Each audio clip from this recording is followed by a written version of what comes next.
How much is his elbow really hurting him, I don't know. But they really need him to have a big fourth quarter if they're going to have any chance to take this game home.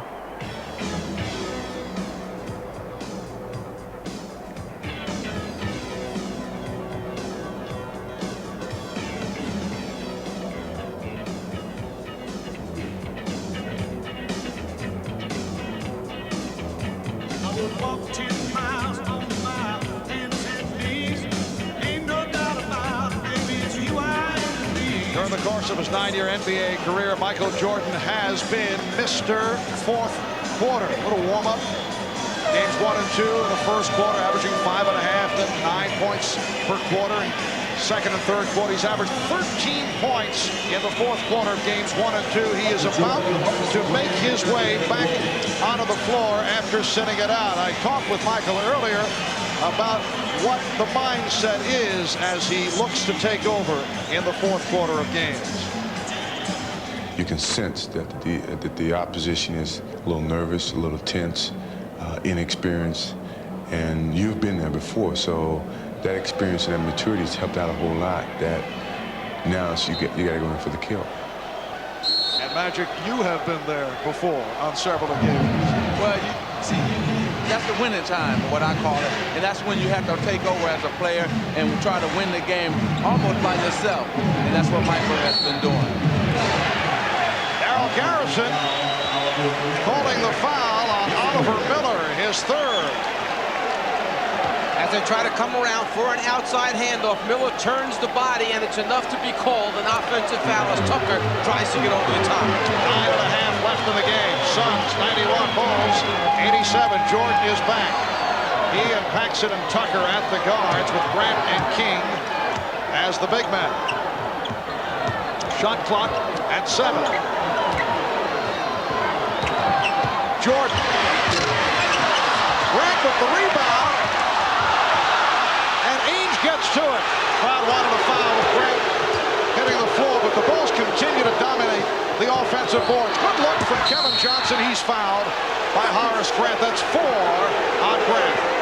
That happened because Grant was on the ground at the other end of the floor. After he goes up and gets the rebound and starts to go back up and the shot is blocked, he lays there. West takes off and goes down the floor. He's trying to catch up, but they catch him too late. West with the shot attempt gets fouled.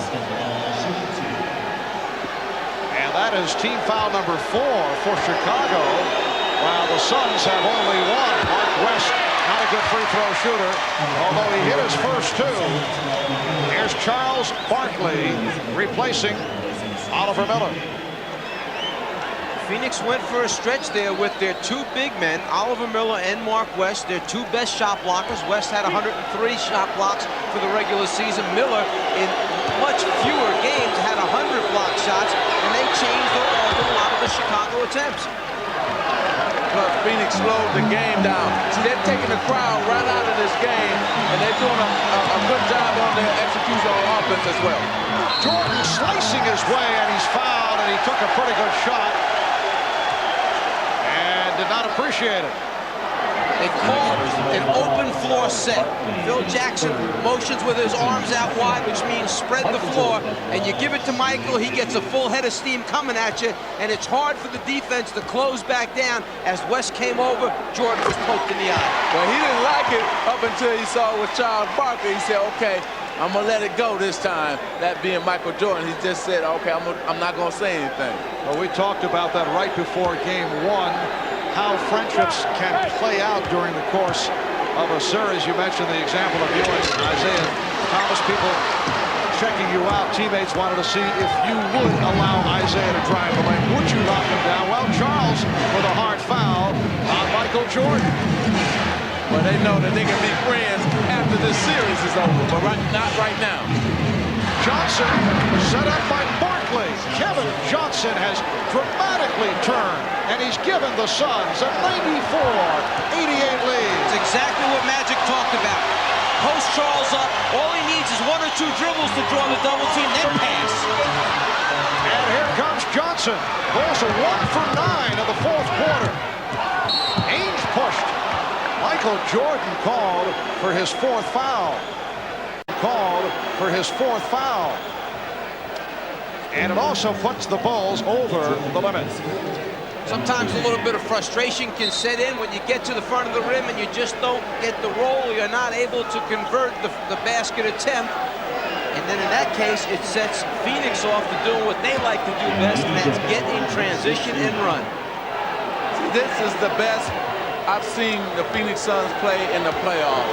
And I was wondering when that Phoenix Suns team was going to come back and play like they did during the regular season. And in this game, they're playing like they did in the regular season. They're running, gunning, shooting, playing freely. And that's why they're leading this ball game, because they're playing at their pace, which is the fast pace. B.J. Armstrong checking in and hearing it from the crowd as Trent Tucker departs. So it's Armstrong with Paxson and Jordan as they stay on the three-guard alignment. Danny Ainge, one of the best free throw shooters in the league, 85% during the season. And the Suns now lead 96-88. I think Phil Jackson has his three-point assault team out there. Give Jordan the ball, put Paxson and BJ on the wings, see if he creates some shots for them. Suns have outscored the Bulls 10-3 in this fourth quarter. 4 minutes gone by. Shot clock down to 6. Shot clock at 3. Jordan for 3, way off, forced into a very difficult shot. Barkley pops it down. Ainge shooting for 3. Yes! Danny Ainge converts from downtown, and the Suns lead at 99-88. The Bulls take a timeout with 7:33 remaining in the fourth quarter. Takes a lot of courage, and Danny Ainge is not afraid to take a big shot. Instead of taking it to the hole where you get a higher percentage shot, he steps back behind the three-point line. Barkley, who fired the outlet pass, loves it. And the Bulls are now trailing by 11.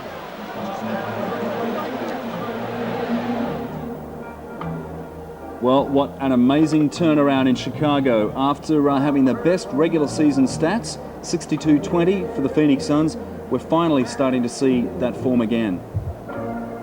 Yeah, it looks like they're starting to play a little bit more loosely, as Magic Johnson was saying. And it's good to see that Barkley's been pretty key on these last couple of plays. Has some rebounds, some important passes, getting the team up. Of course, Ainge had a nice shot there. It looks pretty good for Phoenix right now, but as somebody pointed out before, Michael Jordan is big in the fourth quarter. That's when he takes over, so it's a long time yet to be played. So it's even with this lead at this stage, it's not all over for the Bulls at all. Like you said, he's called Mr. Fourth Quarter. Yeah, 11 points is nothing in an NBA basketball game. It really isn't. Particularly with a three-point shot, there's a lot of time left.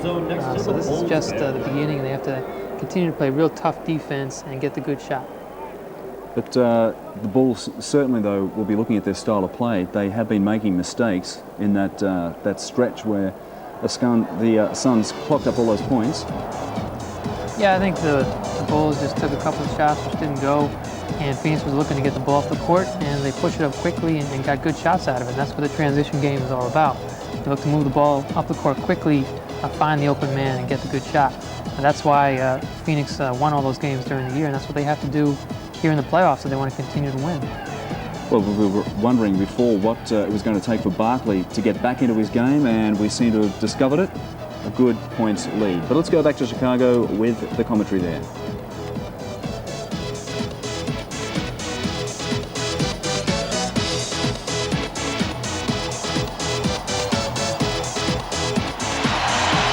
Well, during the regular season, the Phoenix Suns set an NBA record by hitting 398 three-point shots. Not able to do it from three-point land in games 1 and 2, but check out the number tonight. 8 of 10 from downtown. Marley is 5 for 6.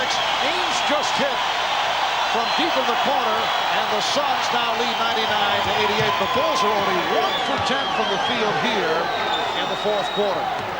Well, I'm going to say something that fans probably can't relate to, but this is a more relaxed Phoenix Suns team than they were at home. And sometimes when you're struggling, body right there by Kevin Johnson, sometimes when you're struggling, you want to get on the road because you're more focused and you don't have to worry about that pressure of trying to win at home. The call here, the block on KJ, he felt that